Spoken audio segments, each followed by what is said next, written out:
Hey everybody, it is every day. Oh wait, hold on. Lady Guy Ladriel, and I am here to talk about episode 4 of the Rings of Power.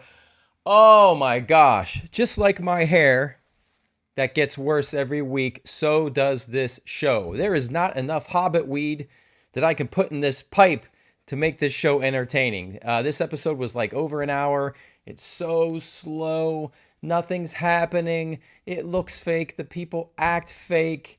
They're talking and I'm tuning them out. I'm not even listening to what anybody's saying because I'm so non invested in what's going on. It's not fun. It's not entertaining.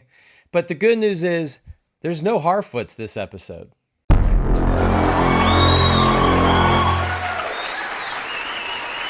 right, so I got to find some energy and tell you about this not good episode. All right, so the episode starts off. We have a vision, a dream of Queen Muriel, and she dreams of the white tree shedding some leaves, and then a big wave coming in and destroying Numenor. Okay, so that's her fear. And then we meet Chancellor Pharazôn. It cuts to him and his son. And I just don't really care about these characters, but they're walking amongst the people. The people are upset. I guess Galadriel's there, an elf is in our city, and that's upsetting everybody. So he gives like some speeches and assures everybody that Numenor will always remain the kingdom of men. I don't know. I'm not interested in any of that. Then we see Karens collide again. All right, Galadriel and Muriel. Galadriel wants Muriel's help in the Southlands to fight Sauron because she believes Sauron is there. And Muriel says they won't help. And then Galadriel gets angry and gets sassy and says, "There is a tempest in me. It swept me to this island for a reason, and it won't be quelled by you, Queen Regent." And then Galadriel's thrown in jail. I'm trying to talk like Galadriel will. You don't move your top teeth. The bottom teeth can move. You make the scrunchy face, and you don't move the top teeth. They can't move. You have to keep it kind of like that. Uh-huh. All right, and then we cut to Isildur on a boat, and one of his friends makes a mistake on the boat with some ropes, and he tries to cover for his friends, but they all get kicked out of the Navy for this mistake. You make one mistake in this Navy, you're out of here, I guess. Then we move to Adar. Is it Adar? Adar. Adar approaches Don Lemonloss, and there's an orc that's injured on the ground, and we see this Adar person like sort of crying and weeping for this orc. And Adar looks like an elf, right? Like a corrupted elf. And he mercy kills the orc, puts the orc out of its misery, and he's kind of upset. He tells Don Lemonloss that he has been told many lies. Lies, even the roots and rock believe them. I don't know. Okay, just great dialogue continues. And he says he's not a god, not yet. And he wants Don Lemonloss to deliver a message to the old tower. And then the scene cuts away. And we're like, what's the message? Just say the damn message. This show just keeps doing this. Like, it thinks it has an interesting scene and it leaves it hanging to cut to some other scene, like, awkwardly. And it's just frustrating. It's just like, just say what you want to say. Tell him what you want him to tell the people. It's not that exciting anyway. And by the time it comes back around, I'm going to forget all about it. Oh, this show is terrible.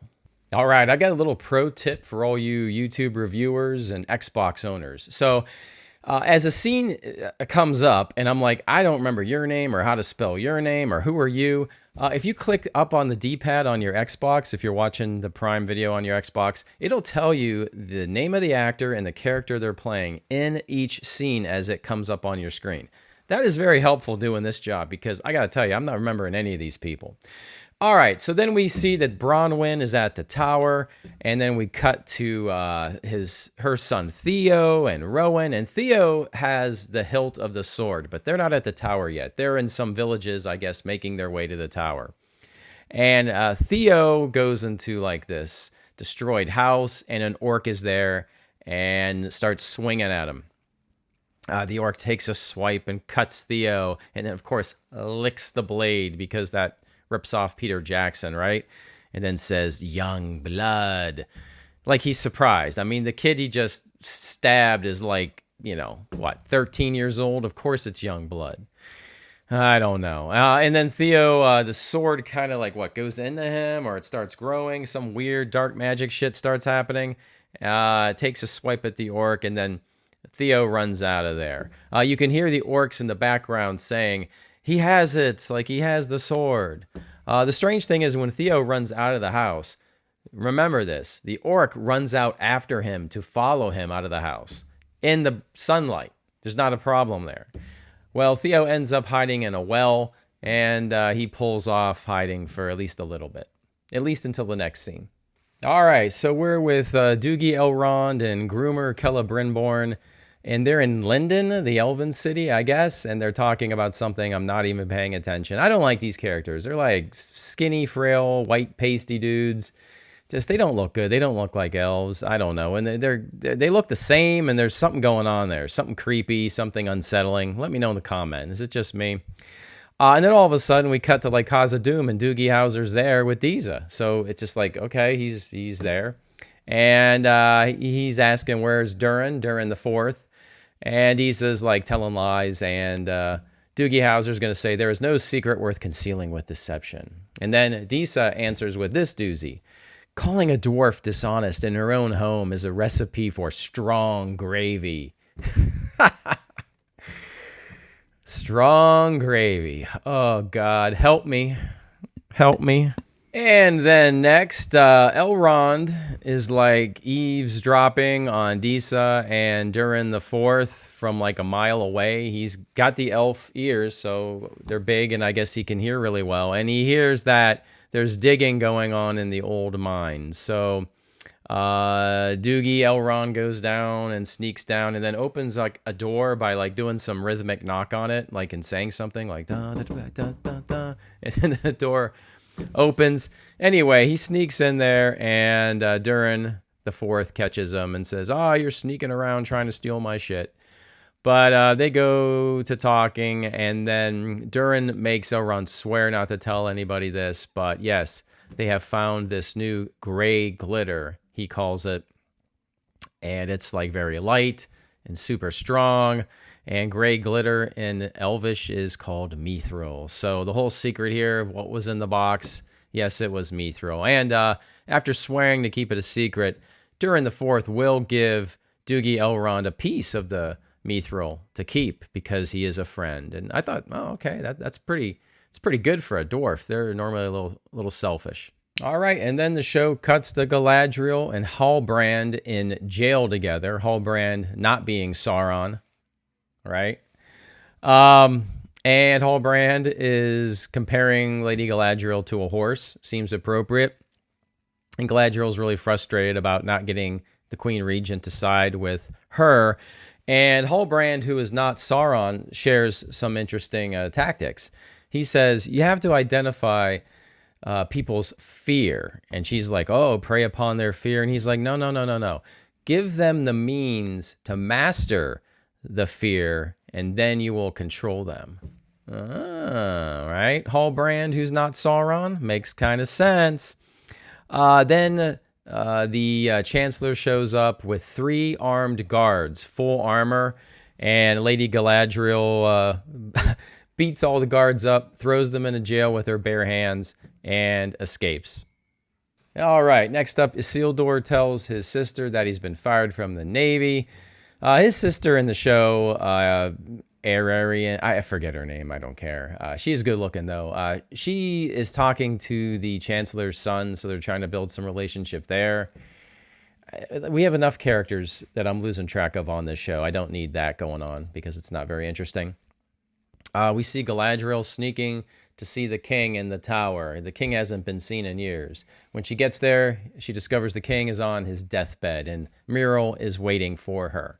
Muriel will show Galadriel a palantir, and Galadriel touches it and then sees the big wave destroying Numenor. And Muriel is basically saying, listen, your coming here is a bad omen. It's a symbol of our doom, so I need you out of here, and this is all bad. Then we cut to Theo, still in this village. He gets out of the well, and he's evading these orcs at night.